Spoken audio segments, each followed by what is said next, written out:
Yes, it's Joe Walsh. It's like your favorite station. Hey y'all, this is Kristin Casey, author of Rock Monster, My Life with Joe Walsh. Just like they do on the radio.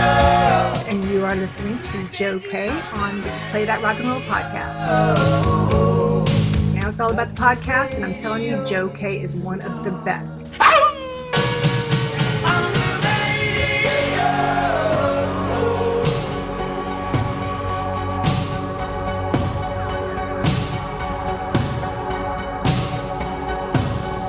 Legend, and one of my favorite guys is Dave Edmunds. So I wonder what I really appreciated that you mentioned that you were a huge Dave Edmunds fan before you met him, right?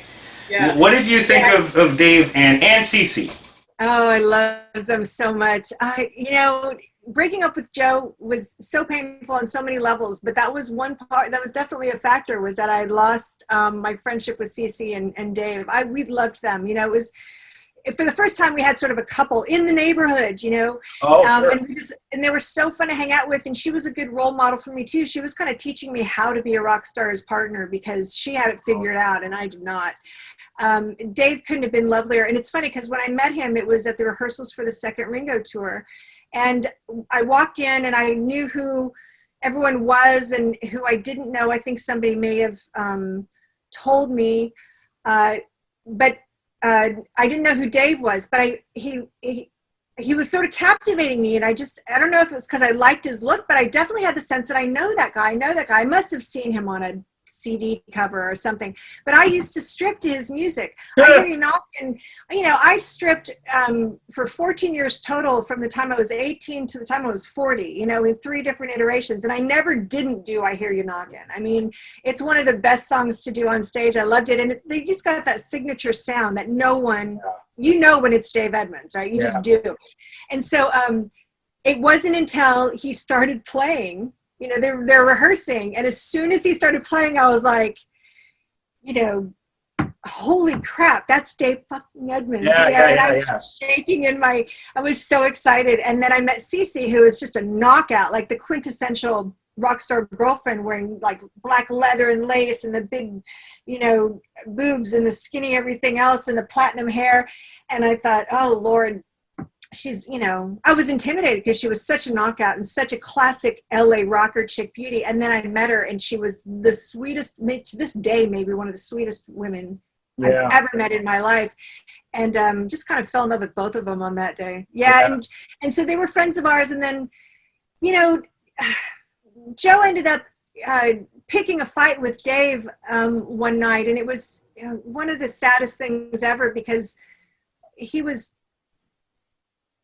Joe had a lot of jealousy whenever I would make friends. And I think that he, for some reason, just felt threatened by my friendship with them. And so he picked a fight with Dave one night. And I don't know if they've ever made friends again after that, but that was the end of it. I remember that part of the book, and that is definitely one of the sadder elements. You went through some really tough, sad years, but that story sticks out as one of the, oh man, I wish there was a better conclusion to that. I have to wonder if maybe it was, you speak about his music so enthusiastically because he is so great. Was it low-key a competitive thing?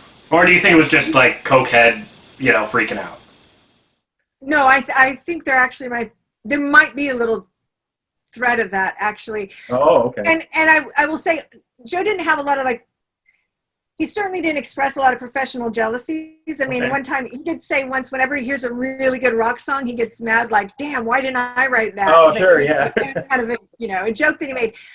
It is possibly true that my admiration and love of this amazing rock guitarist was triggering an insecurity that he had developed about, where he was at in life, and that kind of sparked it. I think it was, that's possible. Yeah, I think, because Dave, it sounds like Dave was in a better place at the time. I hear you knocking, but you can't come in.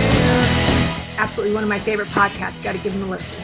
I hear you knocking.